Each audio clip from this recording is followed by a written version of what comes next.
If you're a general English teacher, you are literally throwing money away.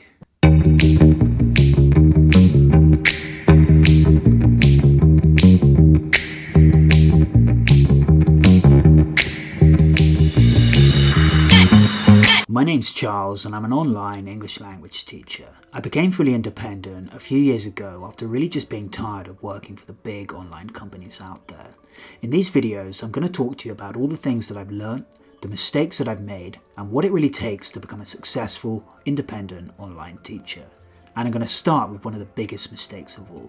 So let's get into it.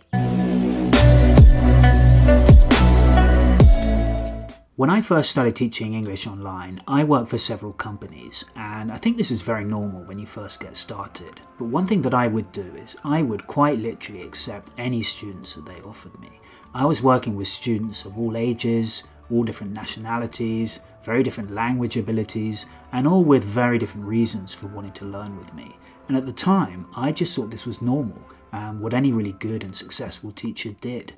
See that guy right there? Looks like he's hit rock bottom. Well, that guy's actually me.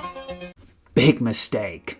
And I struggled like this for maybe 2.5 years, until I remember it very well. I just finished a class with a very young learner. It had been a really challenging class, and I remember afterwards thinking, this is just not for me.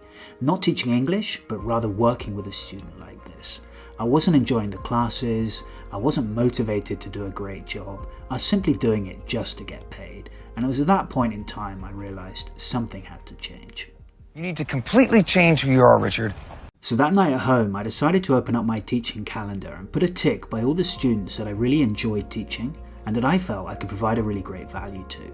And as you can see, I didn't end up ticking that many students.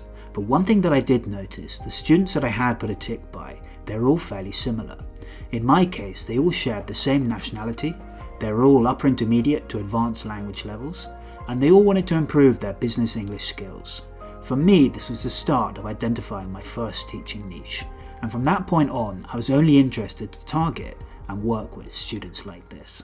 You have finally found your niche. Today, there's over 1 million online English language teachers working around the world, and seriously, I would say 95% of them are general English teachers. Are you serious? So as a general English teacher, you've got a lot of competition in the market. A general English teacher being a teacher who's not focused on helping one particular type or group of students. Instead, they'll try to work with almost anyone that they can find or that they're offered, as you can see in some of these posts. So if you're a general English teacher, I think immediately you've got two things that are really working against you.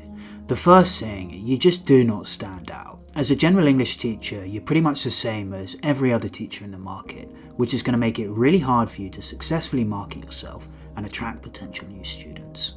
The second thing, you have no speciality.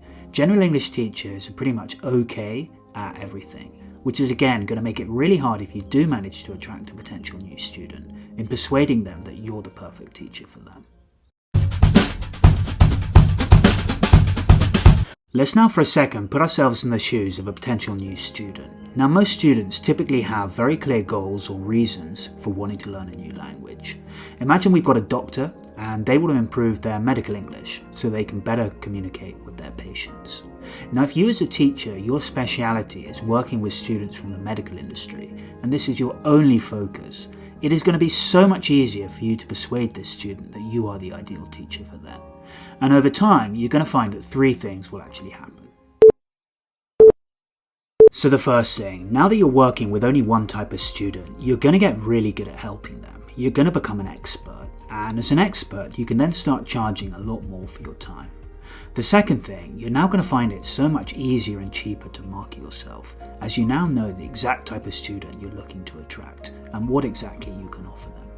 And the final thing, you're going to get a lot more recommendations. As you're working with a very specific type of student, they will know other students like them, and if you're doing a really great job at servicing them, they're enjoying their lessons, they will recommend you. And these three things combined are all going to lead to you becoming far more successful. So to try and help you find your teaching niche, there's a series of questions that I think you can be asking yourself. The first question, very simply, what sort of students do you really enjoy teaching? Try to think about things such as their age, nationality, language level, and profession. Question 2, what are you really good at? What do you maybe have expert knowledge in that other teachers in the market simply will not have? Do you maybe speak another language fluently? What did you study at university? Before becoming a teacher, did you maybe have another job? If you, for example, studied marketing at university, or before becoming a teacher you worked at a marketing agency, you're going to have so much more knowledge in this field than almost any other teacher. And if you plan to target students from the marketing industry, this is really going to help you to stand out and attract them. Once you've actually answered questions 1 and 2, you should now have a pretty clear idea of who your target audience is, which leads us to question 3, which is all about demand. So are there enough students in the market that are going to want a teacher like you and can afford a teacher like you? Now, if the answer to this question is no, you're going to need to relook at questions 1 and 2. If, however, the answer is yes, congratulations, you found your first teaching niche.